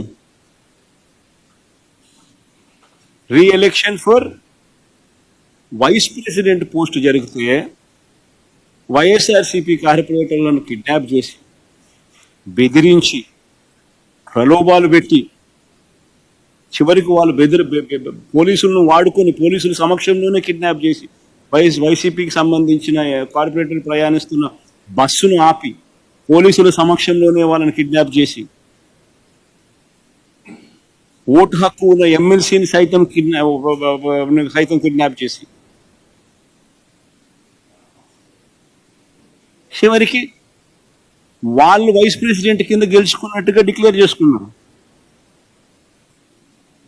49 స్థానాల్లో 1 స్థానం నీకు వచ్చి 48 స్థానాలు వైసీపీకి వస్తే అసలు నీకు ఆ బై ఎలక్షన్లో నీకు జరిగిన ఈ ఎన్నుకునే ఎన్నికల్లో వైస్ ప్రెసిడెంట్గా నువ్వు ఎలా నీకు సంఖ్యాబలం లేనప్పుడు నువ్వు ఏ రకంగా ఎన్నుకోబడతావు? Mockery of democracy. ఏలూరు కార్పొరేషన్లో 50 ఉంటే 47 ప్రజలు వైఎస్ఆర్సీపీ తరఫున వాళ్ళ వైఎస్ఆర్సీపీ బీఫామ్ మీద గెలిచిన స్థానాలు. ఇది తెలుగుదేశం పార్టీ బీఫామ్ మీద తెలుగుదేశం పార్టీకి ఓట్లు వేసిన ప్రజలు ఇచ్చిన స్థానాలు. ఏలూరు కార్పొరేషన్ 50 ఉంటే 47 వైసీపీ, టీడీపీకి 3. నెల్లూరు కార్పొరేషన్లో వైఎస్ఆర్సీపీకి 54 ఉంటే 54 టీడీపీకి 0. హిందూపురం మున్సిపాలిటీ సిగ్గుండాల మన చంద్రబాబు నాయుడు బాగుమడుది అక్కడ దాన్ని ఏదో గొప్పగా సాధించినట్టుగా చూపిస్తున్నారు. 38 స్థానాలకు ప్రజలు 29 స్థానాలు వైసీపీకి ఓటు వేసి కార్పొరేటర్లుగా ఎన్నుకుంటే తెలుగుదేశం పార్టీకి వచ్చింది 6. కానీ ఈరోజు వాళ్ళు చైర్మన్గా వాళ్ళ మనిషిని ఎన్నుకున్నారని చెప్పి డిక్లేర్ చేసుకుంటా ఉన్నారు. పాలకొండ నగర పంచాయతీ 20 ఉంటే 17 వైసీపీకి, టీడీపీకి 3. ఆడ ఎన్నిక జరగదు. ఎందుకనంటే వైసీపీ వాళ్ళకు మెజారిటీ ఉంది, వాళ్ళు తెలుగుదేశం వాళ్ళు కిడ్నాపులు చేయలేకపోయినారు, ప్రలోభ పెట్టలేకపోయినారు, కాబట్టి ఎలక్షన్ పోస్ట్పోన్. కోరం లేదని. తుని మున్సిపాలిటీ 30కి 30 వైసీపీని, తెలుగుదేశం పార్టీకి 0. ఆడ ఎన్నిక పోస్ట్పోన్. ఎందుకు పోస్ట్పోన్మెంటో నాకే తెలియదు. లా అండ్ ఆర్డర్ సిచ్యువేషన్ అంటే అందుకని పోస్ట్పోన్ అంట. ఒక్క స్థానం కూడా నువ్వు గెలవలే. నువ్వు ఏ రకంగా పార్టీలో నువ్వు వైస్ ప్రెసిడెంట్ కానీ ప్రెసిడెంట్ కానీ చైర్మన్గా ఎట్ట తీసుకుంటావో నాకే తెలియదు. పిడుగురాళ్ళ మున్సిపాలిటీ 33కి 33 వైసీపీ, తెలుగుదేశం 0. ఏడ పోస్ట్పోన్ అంట. కోరం లేదని పోస్ట్పోన్.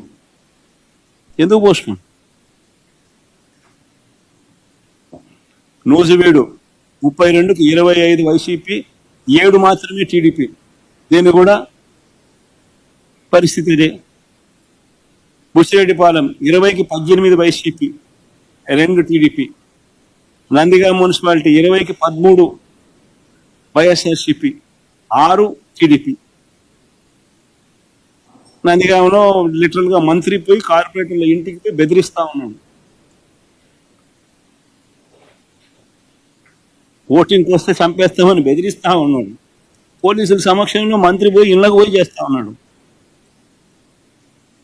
ఈ మాదిరిగా ప్రజాస్వామ్యాన్ని అధికారంలో ఉన్న వాళ్ళు ప్రొటెక్ట్ చేయాల్సింది పోయి కూనీ చేస్తా ఉంటే అసలు ఎందుకు ఎన్నికలు జరపాలి? మీరే డిక్లేర్ చేసేసుకోండి, రాదు మున్సిపల్ చైర్మన్ మీరే అని చెప్పి డిక్లేర్ చేసేసుకోండి, అయిపోయింది కదా, సులభం కదా. ఇదే మేము అధికారంలో ఉన్నప్పుడు ఒక చిన్న ఘటన చెప్తాం. వైఎస్ఆర్సీపీ అధికారంలో ఉన్నప్పుడు మొత్తం వైఎస్ఆర్సీపీ స్వీప్ చేసింది. 2 చోట్ల మాత్రం టీడీపీ గెలిచింది. తాడిపత్రి అండ్ దర్శి 2 చోట్ల మాత్రం టీడీపీ గెలిచింది. తాడిపత్రిలో 38 స్థానాలకు వైఎస్ఆర్సీపీ 18, టీడీపీకి 20 గెలిస్తే 2 స్థానాలు టీడీపీకి వైసీపీ కన్నా ఎక్కువ ఉన్నాయి. ఎక్కువ ఉంటే 2 స్థానాలు మేము తలుచుకున్నానంటే ఆ రోజు ఆ 2ను ఈ పక్క తిప్పేసి వైసీపీకి నేను సొంతం చేసుకుని ఉన్నాం ఆ స్థానాన్ని. కానీ ఆ రోజు జగన్ ఏం చేశాడో ఒకసారి చూద్దామా? ఆ రోజు తెలుగుదేశం పార్టీ ఇన్ఛార్జ్ జగన్ గురించి ఏం మాట్లాడాడో ఒకసారి ప్లే చేద్దాం. ఏం తప్పు లేదు, ఇది CM Andhra Pradesh, I'm part of it. ఇప్పుడు మాకు వాళ్ళు వైరే ఉండే తిరుగుతుండొచ్చు, కానీ as a chairman I can meet anybody. I can't meet Jagan.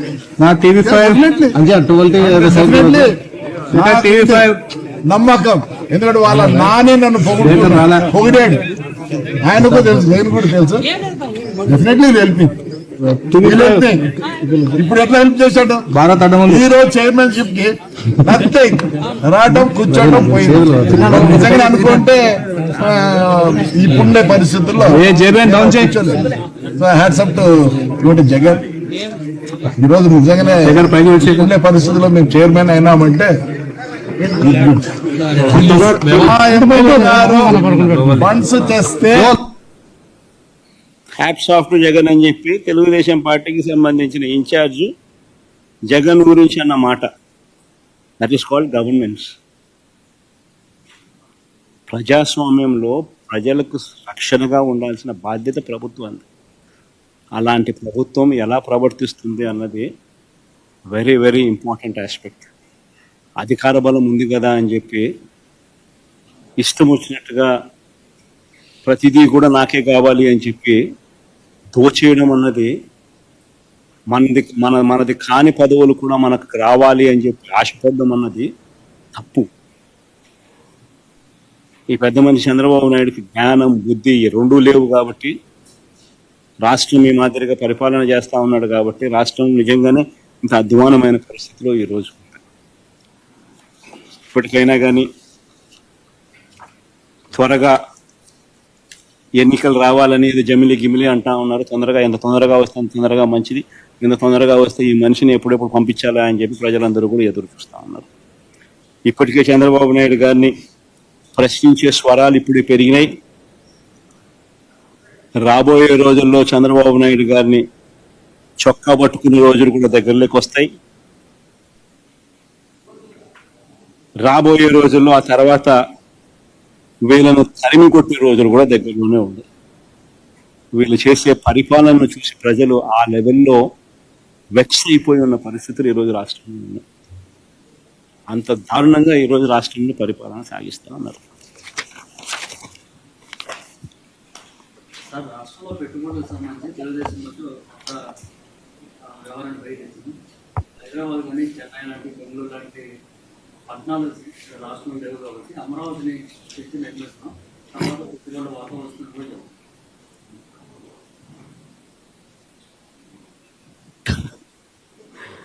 పెట్టుబడులు రావాలి అని అంటే రాష్ట్రం గురించి నువ్వు గొప్పగా చెప్పడం మొదలు పెట్టాలి.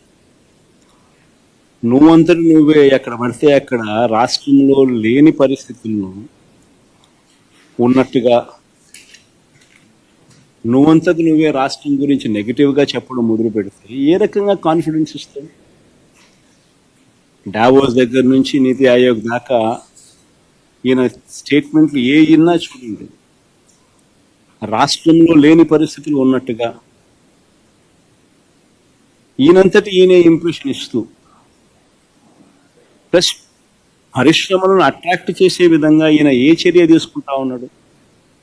జిందాలలో వస్తే వాళ్ళ మీద కేసులు పెడతా ఉన్నాడు, భయపడిస్తా ఉన్నాడు, వాళ్ళని భయభ్రాంతులు చేసి పంపించినాడు. వాళ్ళు 10 మందికి చెప్పరా? జిందాల్ లాంటి వానికి ఈ పరిస్థితి ఉంటే వాడు 10 మందికి వాళ్ళు 10 మందికి చెప్పరా వాళ్ళు రాష్ట్రంలో ఏ రకమైన పరిపాలన చేసినారు, చంద్రబాబు నాయుడు అనే వ్యక్తి ఎలాంటి వాడు అని? మళ్ళీ అలాంటి భయానక వాతావరణం రాష్ట్రంలో ఉన్నప్పుడు ఏ పరిశ్రమలైనా ఎందుకు వస్తాయి?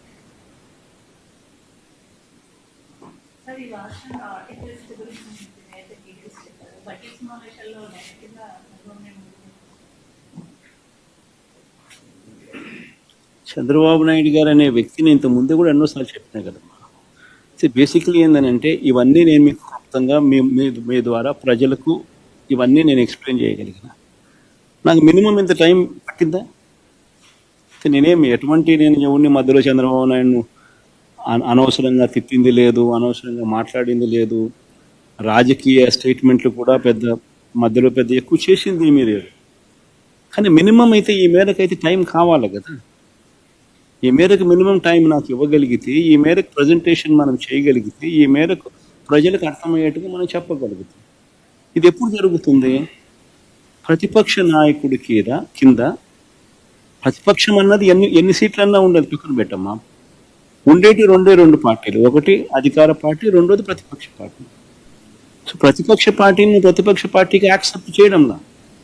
ఎందుకంటే యాక్సెప్ట్ చేస్తే ప్రతిపక్ష పార్టీకి ఒక నాయకుడు అనేవాడు ఉంటాడు కాబట్టి ఆయన ప్రతిపక్ష నాయకుడిగా యాక్సెప్ట్ చేయాల్సి వస్తుంది. యాక్సెప్ట్ ఒకవేళ చేస్తే నువ్వు చంద్రబాబు నాయుడు గారికి ఎంత మైక్ టైం ఇస్తావో అపోజిషన్ పార్టీ లీడర్కి కూడా అంతే మైక్ టైం ఇవ్వాల్సి వస్తుంది. అది ఇవ్వడం నీకు ఇష్టంలా కాబట్టి నువ్వు యాక్సెప్ట్ చేయడంలా. నువ్వు 175 మందిలో ఒక ఎమ్మెల్యేకి ఎంత సమయం ఇవ్వాలనో అంతే సమయం నీకు ఇస్తాను అని అంటే ఇవన్నీ ఎప్పుడు ప్రజలకు చెప్పగలుగుతాం? ఎలా చెప్పగలుగుతాం? చెప్పాలి అని అంటే ప్రజలకు మనం కమ్యూనికేట్ చేయగలగాలి అని అంటే చేసే పరిస్థితి వాళ్ళు క్రియేట్ చేయగలగాలి. అలా చేయడం వాళ్ళకి ఇష్టం లేదు కాబట్టి మీడియా ద్వారా మీ ద్వారా ప్రజలకు ఈ మెసేజ్లు కమ్యూనికేట్ చేస్తాం. So JDU and TDP are the key alliance partner of NDA. So what's your say that is there been any? ముఖ్యమంత్రి గారు పదే ఒక విషయం చెప్తున్నారు, జగన్ మళ్ళీ రావడానికి నమ్మకం లేదు కాబట్టి, ఎందుకంటే 40% ఓట్ షేర్ ఉంది కాబట్టి ఆ భయంతోనే పెట్టుబడి పెట్టేవాళ్ళు ఎవరు ముందుకు రావట్లేదు అని చెప్పి పదే ముఖ్యమంత్రి గారు చెప్తున్నారు. తెలుగుదేశం పార్టీ రాదని చెప్పి ప్రతి ఒక్కరు అంటున్నాడు స్వామి. ఒకసారి పోయి చూసుకోమని చెప్పాను పరిస్థితి ఏందో ఒకసారి. తెలుగుదేశం పార్టీ డిపాజిట్లు రావు నెక్స్ట్ ఎలక్షన్లలో. ఆయన పరిస్థితి, ఆయన పాలన ఇలా ఉంది. నేను చెప్పిన దానిలో ఏది అవాస్తవాలు కాదు. సూపర్ 6 నీకు వస్తా ఉందా, కనీసం నీ ఇంట్లో అన్నా, కనీసం నీ ఒక్కరికన్నా ఇస్తున్నాడా? మరి సూపర్ 6 లేవు, సూపర్ 7 లేవు, చేసేదంతా అబద్ధాలు, చేసేదంతా మోసాలు ఉన్నప్పుడు ఎవడైనా ఎందుకు వేస్తాడు స్వామి ఓటు? సార్ నిన్న మీరు కేంద్రం వ్యాఖ్యలు చేశారు, జగన్ 2.0 చూడబోతున్నాను అంటే 2.0 ఎలా ఉంది? 2.0 అయినా కానీ ఒకటి గుర్తుపెట్టుకోవాల్సింది, ఏదైనా కానీ పాలనలో విశ్వసనీయత ఉండాలి. ఒక మాట చెప్తే ఒక రాజకీయ నాయకుడు అది చేస్తాడు అన్న నమ్మకం ఉండాలి. That is called governance, that is called విలువలు, విశ్వసనీయత. ఈ రెండు ఉన్నప్పుడు పాలన అనేది ఆటోమేటిక్లీ బాగా ఉంటుంది. ఎస్, లాస్ట్ టైం నిన్న నా ప్రెఫరెన్స్లో I was mentioning more about కార్యకర్తలకు సంబంధించిన విషయం. ఎందుకంటే లాస్ట్ టైం మనం అధికారంలోకి వచ్చిన వెంటనే జూన్లో అధికారంలోకి వచ్చాం, మార్చ్లోనే కోవిడ్ వచ్చేసింది. సో ఆ తర్వాత 2.5 సంవత్సరము తీవ్ర రాష్ట్రంలో అసలు ఫోకస్ మొత్తము కోవిడ్ మేనేజ్మెంటు, రాష్ట్రానికి సంబంధించిన వనరులు మేనేజ్మెంటు, ప్రజల సంక్షేమము, సేఫ్టీ, వీటి గురించే టైం కేటాయింపులు చేయాల్సి వచ్చింది. సో ఈ నేపథ్యంలో కార్యకర్తలకు ఒక నాయకుడిగా, ఒక పార్టీ నాయకుడిగా, ఒక లీడర్గా, కార్యకర్తలకు ఒక తండ్రిగా చేయగలిగింది బహుశా నా దృష్టిలో నేను తక్కువ చేసినానని నాకు అనిపించింది. ఎందుకు అనిపించింది అని అంటే, ఈరోజు వైఎస్ఆర్సీపీ కార్యకర్తలు ఈరోజు పడతా ఉన్న బాధలు చూసి, ఈరోజు చంద్రబాబు నాయుడు అనే వ్యక్తి వాళ్ళకు పెడతా ఉన్న కష్టాలను చూసి, నిజంగా వాళ్ళను చేస్తా ఉన్న హెరాస్మెంట్ని చూసి, సో ఇవన్నీ చూసినాక వాళ్ళకు మంచి చేయాలి. వాళ్ళ మీద ఎవరైతే సులుం ప్రదర్శించినారో వాళ్ళందరికీ బుద్ధి రావాలి. పోలీస్ డ్రెస్ ఉంది కదా అని చెప్పి నీ ఇష్టం వచ్చినట్టుగా నిన్ను ఇల్లీగల్గా అరెస్ట్ చేయకూడదు. This got be some account of responsibility. అలాంటి వాళ్ళతో, ఆ అన్యాయం చేసిన వ్యక్తితో, అన్యాయం చేయబడిన వీళ్లకు సెల్యూట్ కొట్టించి క్షమాపణ చెప్పిస్తాం. ఒకవేళ అలా చేయకపోతే చట్టం ముందు నిలబెట్టించే కార్యక్రమం చేస్తాం. ఇలా ప్రతి ఒక్కరికి కూడా గవర్నమెంట్ అంటే మీకు తోడుగా ఉంటుంది అన్న నమ్మకం కలిగించే విధంగా ప్రతి అడుగు వేస్తాం. వైఎస్ఆర్సీపీ 2 పాలన కార్యకర్తలకు భరోసాగా ఉంటుందని మాత్రం ఖచ్చితంగా లేదు. Sir, you've talked about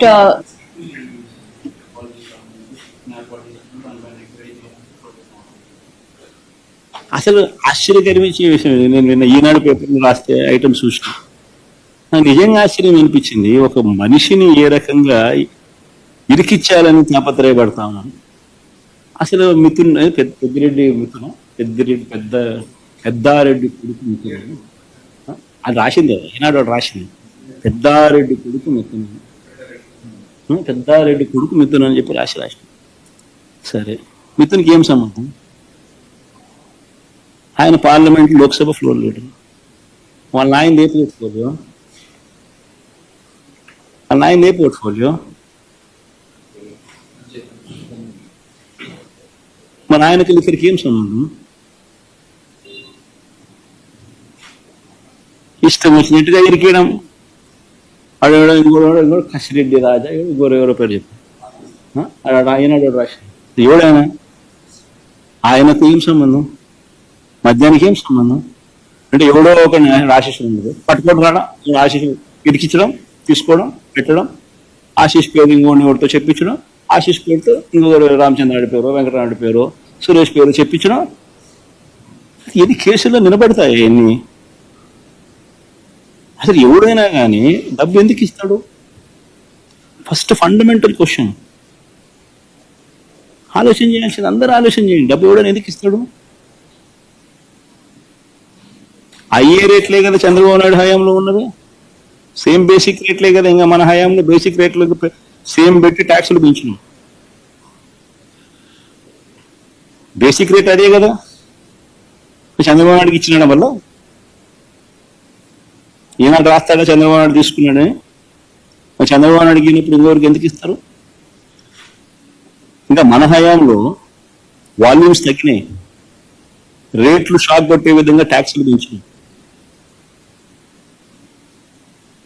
so ట్యాక్సులు పెంచి బేసిక్ రేట్ అట్టే ఉంచి వాల్యూమ్స్ తగ్గట్టుగా చేసిన వాళ్ళకి ఇస్తారా? అది చంద్రబాబు నాయుడు గారి హయాం మాదిరిగా వాల్యూమ్స్ పెంచినోనికి, చంద్రబాబు నాయుడు హయాంలో రేట్లు కూడా పెంచినోనికి రేట్లు పెంచినోనికి బేసిక్ రేట్లు కూడా పెంచినాడు. చంద్రబాబు నాయుడుకి ఇస్తారు, వాళ్ళకి ఇస్తారా? This basic fundamental question. 2,73,000 కోట్లు బటన్ నొక్కి లంచాలు లేకుండా, వివక్ష లేకుండా డిస్పర్స్ చేసిన ప్రభుత్వం వైఎస్ఆర్సీపీ. అంత గొప్పగా మా ప్రభుత్వం గురించి చెప్తాం. చంద్రబాబు నాయుడు ఎందుకు చేయలేకపోతా ఉన్నాడు? ఎందుకు బటన్ నొక్కలేకపోతా ఉన్నాడు? ఎందుకంటే బటన్ నొక్కితే ఏం రాదు కాబట్టి. అందుకే నేను బటన్ నొక్కలేకపోతున్నాను. డబ్బు మీద వ్యామోహం లేదు కాబట్టి, పేరు మీద కాంక్ష ఉంది కాబట్టి, చరిత్రలో నిలబడిపోవాలన్న తపన ఉంది కాబట్టి, ప్రతి ఇంట్లో నా ఫోటో ఉండాలన్న ఆరాటం ఉంది కాబట్టి 2,73,000 కోట్ల రూపాయలు బటన్ నొక్కిన డీబీటీ. లంచం లేని పాలన ఎక్కడైనా జరిగింది అంటే వైఎస్ఆర్సీపీ ప్రభుత్వ హయాంలో అని చెప్పి గర్వంగా గొప్పగా కూడా చెప్పగలుగుతాం. సార్, రాజ్యసభ సభ్యులు ఒక్కొక్కరుగా బయటకు వెళ్తున్నారు. అంటే మిగతా అసోసియేషన్ కూడా ఉంటారని ప్రచారం. ఆ విషయంలో ఏం చేస్తారు? బేసిక్లీ ఒకటి గుర్తుపెట్టుకోవచ్చు.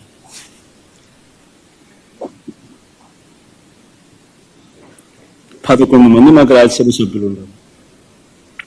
పోయిన వాళ్ళు ఎంత? 3 పోయినారు. సాయిరెడ్డితో కలుపుకుంటూ 4 బేసిక్లీ పోయే ప్రతి ఒక్కరికి కూడా నేను ఒకటే మాటే చెప్తా. రాజకీయాలలో ఉన్నప్పుడు క్యారెక్టర్ ఉన్నాను, క్రెడిబిలిటీ అనే పదానికి అర్థం తీసుకున్నాను. రాజకీయాలలో ఉన్నప్పుడు కాలర్ ఎగరేసుకుని చెప్పాలి, పలానోడు మా నాయకుడు అని. అది ముఖ్యమంత్రి అయినా సరే, ఎమ్మెల్యే, ఎంపీ అలాంటి ఆయనైనా సరే, ఎమ్మెల్యే అయినా ఇలాంటి అయినా సరే, ఎవరి గురించి అయినా కానీ ఇట్లా గొప్పగా చెప్తాం. కానీ మనమంతటి మనమే ప్రలోభాలకు లొంగో, భయపడో, ఏదో కారణం చేత మనమంతటి మనమే మన వ్యక్తిత్వాన్ని, మన క్యారెక్టర్ని, మన క్రెడిబిలిటీని మనం బలంగా పెట్టి మనం కాంప్రమైజ్ అయ్యి అటువైపు మనం పోతే మన గౌరవం ఏంది? మన వాల్యూ ఏంది? మన క్యారెక్టర్ ఏంది? మన క్రెడిబిలిటీ ఏంది? ఇది ప్రతి ఒక్కరూ రాజకీయాల్లో ఉన్నప్పుడు ఆలోచన చేసుకో. ఈ కష్టం అన్నది ఎల్లకాలం ఉండదు.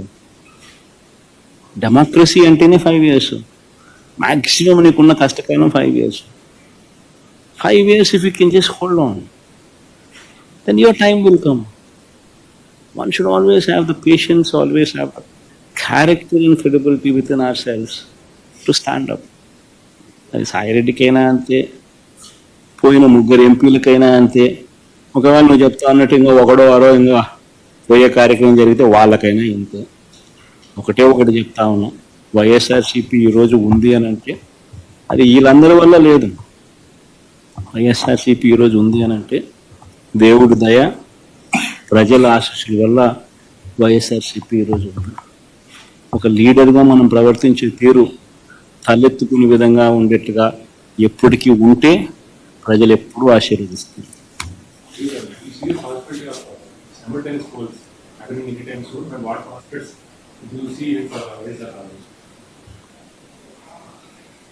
You have seen this, the regime of TDP in these 9 months. I've given a detailed presentation. Do you think anybody would vote for him? I'd appreciate if you would vote for him. Sir, you've talked about how Jagan 1.0 and what all has done. Jagan 2.0 is what you're pitching. Yesterday, Andhra Pradesh IT Minister Nara Lokesh says 1.0, we saw the results public gave to Jagan. What do you expect 2.0 to come out of? Your response on this? It's exactly. I mean, whatever I had spoken to you, whatever I had spoken to, was yesterday telecasted. The message was also very clearly told, but very clearly communicated yesterday. So the most important thing is, I had given a detailed presentation today, and you have been a witness to that presentation. Now you tell me whether it is Lokesh or whether it is Chandrababu Naidu or whether it is Pawan Kalyan or Yallaya or Punnaya. why would anybody vote for you? People would only vote for you only when you stand up to your word. Only when you fulfill what you have spoken in your own manifesto. You have given a word to the people. You have communicated that you will do so many things to people. You have spoken about Super 6, you have spoken about Super 7. Now, if you were to not deliver whatever you had spoken, would it not be treated as betrayal by the people? And if such betrayal is done by somebody, and yet that somebody has the audacity to speak these words that you have just spoken, then I only say it's only mere arrogance. And ultimately people will teach them a lesson. So the Higher Education Ministry also recently, in the Acer report that came out, it has been said that the last 5 years there hasn't been much development in a higher education and education department in Andhra Pradesh. Several students have been lacking as well. This, the TDP is alleging as a lapse in YSRCP governance, because of which, the students were unable to reach their full potential. Acer report usually, what was this Acer report? When did it come out? When did they do the survey? I think they did it in December. December which year? 2024. Then, from June to December, is it not good enough period for somebody to ruin the education system? You should ask yourself the same question. What I just spoke about, what I just spoke about some time back, you have successfully ruined the TOEFL classes, which was a part of your education curriculum. From the third class itself, as a period it was given to the children. You have removed it. You have successfully removed English medium. You have successfully removed CBSE. You have successfully stopped Nadu Nedu. You have successfully stopped a distribution of tabs.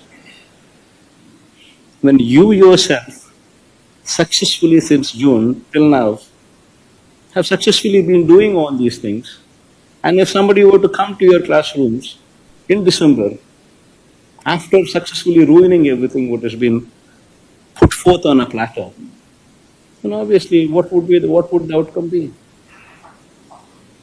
See, all these things are all manipulative figures.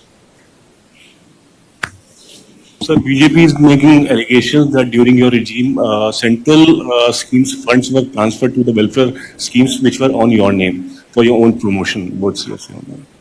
Yes, you cannot do that, Ashish. You can't do that. In fact, if you're part of governance, you would yourself know that nobody has the authority to divert any such central government funds from one scheme to another scheme. You can't do it. Within 21 days, if you were to not restore the balance, there is going to be a penal amount what the central government would charge. And not only that, further funds will be stopped. So that being the case, nobody can do whatever you're trying to say that somebody has done. It cannot happen that way. No diversion of funds can take place. In fact, this system came into existence during the last 5 years itself. Seeing what Chandrababu Naidu has done. One last question. JDU and TDP are key alliance partner of NDA, and hence Bihar has got quite a lot in the bucket during the union budget. Andhra did not. So what's your say on that? Do you think it's injustice? That's exactly what I spoke about. No? Chandrababu Naidu does not have the sincerity to prevail upon central government to get whatever the state is due. That is the problem with Chandrababu Naidu. Whereas Nitish Kumar has more of such sincerity within him, and he is ensuring that his state benefits. See, until and unless you ask, nobody is going to give. This man never asks anything. This man doesn't even, one will not even, one would be surprised. I seriously don't understand why he is in power. Neither is he bothered about the promises that he made during the election campaign, neither is he bothered about the manifesto that he has given, neither is he bothered about doing something to the poor, doing something good to the poor. He's least bothered about anything. His only purpose in life to be in that chair is to loot the state. That is what we've been seeing in these 9 months. Whether I like it or not, this is the reality which has been displayed in these 9 months. All these facts that I have just put forth, nothing out of heartburn. These are all plain facts that I have presented right in front of your eyes. None of these facts that I have presented, not even one single aspect is a lie. You can go through the entire data. So are you implying that BJP is taking Chandrababu Naidu for granted? So who is taking whom for granted, I do not know. That you should ask Chandrababu Naidu this question, not me, no. Assembly సమావేశాలు నేసారు కూడా బహిష్కరిస్తున్నారు. Assembly సమావేశాలు అన్నది మనం బహిష్కరిస్తున్నామనే దానికన్నా you should ask the speaker why is he not responding to the court. స్పీకర్ని అడగాలి. వాళ్ళు హోదా ఇవ్వకపోతే ప్రతిపక్ష హోదా కోర్టు సమన్స్ ఇచ్చింది. కోర్టు స్పీకర్ను రెస్పాండ్ కమ్మని చెప్పింది. ఎందుకు రెస్పాండ్ కాడన్నా? రెస్పాండ్ అయినారు అని అంటే సమాధానం చెప్పాలి కదా. సమాధానం నువ్వు చెప్పాల్సి వస్తుంది, ఇవ్వాల్సి వస్తుంది. కనీసం మీ ఎమ్మెల్యేలు అయినా వెళ్ళి స్పీకర్ ఇదే క్వశ్చన్ అడగచ్చు కదా మీరు. ఒకటి గుర్తుపెట్టుకోవాల్సింది, మనం ప్రతిపక్షంలో ఉన్నాం. మన డ్యూటీ ఏంది? ప్రజలకు మెసేజ్ కమ్యూనికేట్ చేయడం. నీ ద్వారా కమ్యూనికేట్ చేసినా ఈ మాదిరిగా సిన్సియర్గా, ఈ మాదిరిగా ఫ్యాక్ట్స్ అన్ని చెప్తూ, ఈ మాదిరిగా ప్రజెంటేషన్ చేస్తూ ప్రజలకు సత్యాలు చెప్పడం మోస్ట్ ఇంపార్టెంట్ థింగ్. ఇప్పుడు ఇవన్నీ లైవ్ టెలికాస్ట్ జరుగుతూ ఉన్నాయి. సమాధానం చెప్పండి వాళ్ళను. That is what people want. నువ్వు నేను ఎదురుగా గుద్దుకోవాల్సిన పనులా, కొట్టుకోవాల్సిన పనులా, కుస్తీ పడాల్సిన పనులా, ఎదురుగా ఉండాల్సిన పనులా నేను నీకు చెప్పినా నువ్వు చెప్పు, సమాధానం చెప్పు. వాళ్ళు వీటి మీద మాట్లాడట్లేదు. మీరు ఏవైతే అంటున్నారో అవన్నీ జగన్ గత ప్రభుత్వంలో తప్పులు చేయడం వల్ల ఇప్పుడు అదే చెప్పేది. ఎందుకంటే వాళ్ళు చేయాలని లేదు. చేయాలని లేనప్పుడు కనీసం సిన్సియారిటీ టు అపాలజైజ్ కూడా లేదు. నువ్వు చెయ్యాలని ఫస్ట్ ఇప్పుడు చెయ్యలేని పరిస్థితి అని చెప్పి తెలిసి సాధ్యం కాని హామీలు నువ్వు ఇచ్చావు. సాధ్యం కాదని తెలిసి నువ్వు హామీలు ఇచ్చావు. సో నువ్వు మొట్టమొదటి రోజు నుంచే మోసం చేయడానికి నువ్వు అడుగులు ముందుకేసావు. మోసం అని చెప్పి ఏ రోజైతే నువ్వు బయటికి ఫేస్ చేయాల్సి వచ్చినప్పుడు ఆ మోసం చేసినందుకు నేను సారీ అని కూడా నువ్వు చెప్పలేకపోతా ఉన్నావు. ఆ చెప్పి చిత్తశుద్ధి, సిన్సియారిటీ కూడా నీలో లేదు. దాంట్లో కూడా నువ్వు ఇతరుల మీద ఏలెత్తి చూపించి ఎందుకు నేను చేయలేకపోతున్నాను అని చెప్పి జస్టిఫై చేసే కార్యక్రమం చేస్తా ఉన్నావు. సో దాని అర్థం ఏంది? నీకు సోల్ లేదు. You do not have the heart of the soul. What is very important for a politician. రాజకీయ నాయకుడికి మంచి మనసు ఉండాలి. మంచి మనసు ఉంటే ప్రజలు బాగుపడతారు. అసెంబ్లీకి రాకపోతే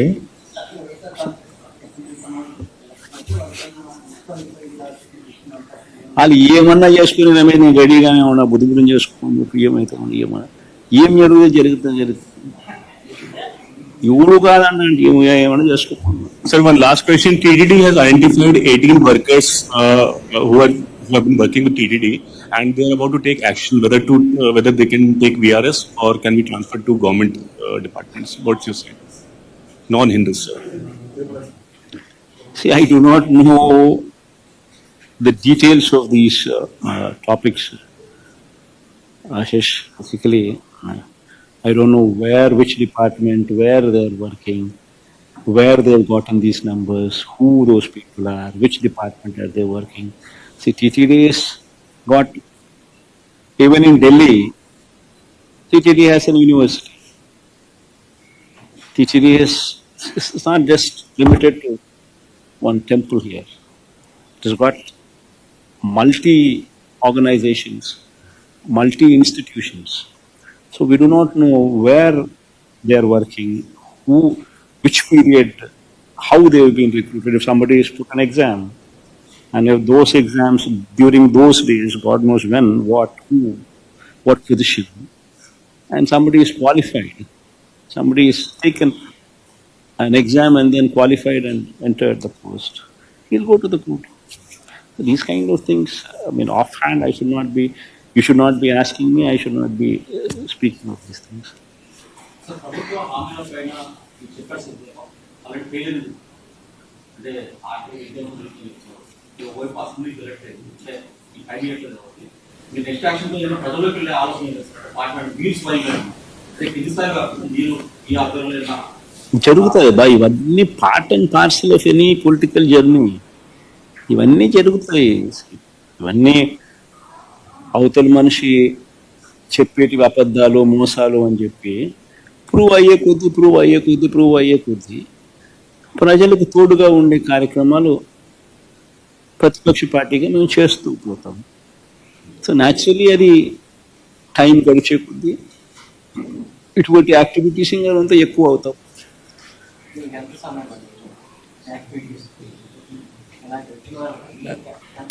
అదే జిల్లాల పర్యటన అన్నారు కదా, జరుగుతుంది బాగా, చాలా టైం ఉంది దానికి. 9 నెలలే కదా అయ్యింది. సంక్రాంతి తర్వాత అన్నారు కదా, సంక్రాంతి తర్వాత అని చెప్పారు కదా. జరుగుతుంది సంబంధించి ఆ టైం వచ్చినప్పుడు జరుగుతుంది.